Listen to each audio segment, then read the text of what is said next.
মেয়ের বাবাদের লজ্জা থাকতে নেই। সো হ্যালো এভরিওয়ান, আসসালামু আলাইকুম। সবাই কেমন আছেন? আশা করি সবাই ভালো আছেন। চলে এলাম নতুন আরেকটি ব্লগ নিয়ে আপনাদের মাঝে। আশা করছি আজকের ব্লগটি আপনাদের সবার কাছে ভালো লাগবে। যদি ভালো লেগে যায় তাহলে লাইক, কমেন্ট, শেয়ার করে আমার পাশে থাকবেন। মেয়ের বাবাদের লজ্জা থাকতে নেই, কেন এই কথাটি বললাম চলুন শুনে আসি। দরজা খুলে নিজের জন্মদাতা পিতাকে হাসি মুখে দাঁড়িয়ে থাকতে দেখে মন খারাপ হয়ে গেল। মলিন মুখে বললাম, বাবা ভিতরে আসো।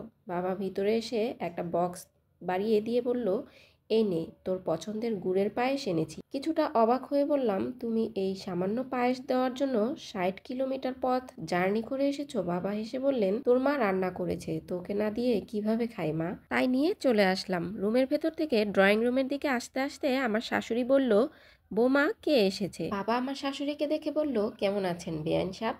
শাশুড়ি বাবার কথায় তেমন কোনো উত্তর না দিয়ে আবার রুমের ভেতর চলে গেল। বাবা আসলে আমার শ্বশুরবাড়ির লোকজন খুশি হওয়ার চেয়ে বিরক্তই হয় বেশি। হুটহাট করে যদি মেয়ের বাড়ি চলে আসে তাহলে শ্বশুরবাড়ির লোকজন বিরক্ত হবে, এটাই স্বাভাবিক। অথচ আমার অবুঝ বাবা সেটা বোঝে না। কয়েকদিন যেতে না যেতেই কিছু না কিছু একটা নিয়ে বাসায় এসে হাজির হবেই। বাবাকে বললাম, যাও বাবা, ভেতরের রুমে আপাতত গিয়ে বিশ্রাম নাও, তারপর দুপুরের খাওয়া দাওয়া করে চলে যেও। বাবা কিছুটা অবাক হয়ে বলল, মা আজকেই কি চলে যেতে হবে? তোমাদের বাসায় একটা দিন থাকি। কোনো রকম কান্না চেপে রেখে চোখ মুখ শক্ত করে বললাম, না বাবা, তোমার থাকতে হবে না, দুপুরের খাওয়ার পরেই চলে যাবে। কথাটা বলে আমি রান্নাঘরে এসে কাঁদতে লাগলাম। কতটা অসহায় হলে একটা মেয়ে তার বাবাকে বাসায় একটা দিন রাখতে চায় না, সেটা কেউ বুঝবে না। শাশুড়ির রুমে এসে মাথা নিচু করে বললাম, মা ফ্রিজ থেকে খাসির মাংসটা বের করে রান্না করি, বাবা দুপুরে খেয়েই চলে যাবে। শাশুড়ি রাগী চোখে আমার দিকে তাকিয়ে বলল, এত মেহমানদারি করতে হবে না, তোমার বাবা তো প্রতি কয়েকদিন পর পরেই চলে আসে, তার জন্য খাসির মাংস রান্না করতে হবে নাকি? যা আছে তা দিয়েই খাইয়ে বিদায় করো। লোকটার লাজ লজ্জা বলতে কিছুই নেই। কয়েকদিন যেতে না যেতেই মেয়ের বাড়ি এসে পড়ে ভালো মন্দ খাওয়ার জন্য।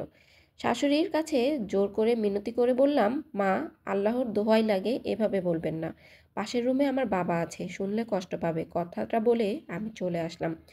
শুধু যে আমার শাশুড়ি বাবাকে অপমান করতো তা না, আমার স্বামীও করে। একবার আমার স্বামী বাবাকে বাজারের ব্যাগ ধরিয়ে দিয়ে বলেছিল, বাসায় তো বসেই আছেন, যান বাজারটা করে নিয়ে আসুন। মেয়ের জামাই শ্বশুরকে বলেছিল বাজার করে নিয়ে আসুন। এটা যে কতটা অপমানজনক আমার বাবা সেটা বুঝতে পারেনি। উনি ব্যাগ নিয়ে হাসি মুখে বাজার করতে চলে গিয়েছিল। রুমে এসে দেখি বাবা খবরের কাগজ পড়ছে। আমাকে দেখে হাসি মুখে বলল, দেখলি সাকিব আবার সেঞ্চুরি করেছে, ছেলেটার ভেতর দম আছে, দেখিস সামনে আরও ভালো কিছু করবে। আমি বাবার দিকে তাকিয়ে ভাবতে লাগলাম, আমার বাবা তো এমন ছিল না, নিজের বিন্দু পরিমাণ অপমান সহ্য করতো না। সেই বাবা আমাকে বিয়ে দেওয়ার পর এমন হয়ে গেল কেন? দুপুরে বাবাকে খাওয়ানোর সময় মাছের মাথাটা যখন বাবার প্লেটের দিকে বাড়িয়ে দিব তখন শাশুড়ি এসে বলল, তুমি জানো না মাছের মাথা ছাড়া আমার ছেলে খেতে পারে না? কোন হিসেবে নিজের বাবাকে মাছের মাথাটা দিচ্ছ? বাবা তখন শুধু তরকারির ঝোল মেখে খেতে খেতে বলল, তুই এত ভালো রান্না করেছিস কিভাবে? বাড়ি গেলে তোর মাকে একদিন শেখাবি, 25 বছর ধরে সংসার করছে অথচ রান্নাটা ভালো করে শিখতে পারেনি। আমি তখন কাঁদতে কাঁদতে বাবাকে বললাম, আল্লাহ কি তোমাকে একটু লজ্জা দেয়নি? এত অপমানের পরেও কয়েকদিন পর পর মেয়ের শ্বশুরবাড়ি চলে আসো। তুমি যদি আমার ভালো চাও তাহলে এই বাড়িতে আর এসো না। বাবা সেদিন আমাকে আর কিছুই বলেনি, শুধু যাবার সময় আমার মাথায় হাত বুলিয়ে হাসি মুখে চলে গিয়েছিল। সেদিনের পর বাবা আর কখনো আমার শ্বশুরবাড়ি আসেনি। মাঝখানে আমার শাশুড়ি অসুস্থ হলো, স্বামীর ব্যবসার অবস্থা খারাপ হলো। বাবাই সব টাকা দিয়েছিল কিন্তু বাসায় আসেনি। একদিন শাশুড়ি আমাকে বলল, বেয়াই মশাই তো আর আসে না। আমি হেসে বললাম, মেয়ের বাসায় এসে কি করবে? মেয়ে তো তাকে একবেলা মাছের মাথা দিয়ে খাওয়াতেও পারতো না, তরকারির ঝোল দিয়েই ভাত খেতে হতো, তাই হয়তো আর আসে না। 2 বছর পর আমি মেয়ের মা হয়েছি। মেয়ে যেদিন আধো আধো গলায় বাবা বলে ডেকেছিল সেদিন আমার স্বামী খুশিতে বাচ্চাদের মতো কান্না করে দিয়েছিল। একদিন মেয়েকে বুকে জড়িয়ে ধরে আমাকে আমার স্বামী বলল, আমার মেয়েকে আমি বিয়ে দেব না, সারা জীবন আমার কাছে রাখবো, মেয়েকে ছাড়া আমি থাকতেই পারবো না। আমি তখন স্বামীর চোখের দিকে তাকিয়ে বললাম, আমার বাবাও হয়তো ঠিক এভাবে আমাকে বুকে জড়িয়ে ধরে বলেছিল আমাকে বিয়ে দিবে না, আমাকে ছাড়া থাকতে পারবে না, কিন্তু মেয়ে মানুষ বলে কথা, বিয়ে তো দিতেই হবে। মেয়েকে বিয়ে দিল। মেয়ের বাসায় এসে প্রতিবার অপমানিত হয়ে যেতে হতো, তবুও আবার আসতো। কথাগুলো শুনে আমার স্বামী তখন নীরব হয়ে রইল।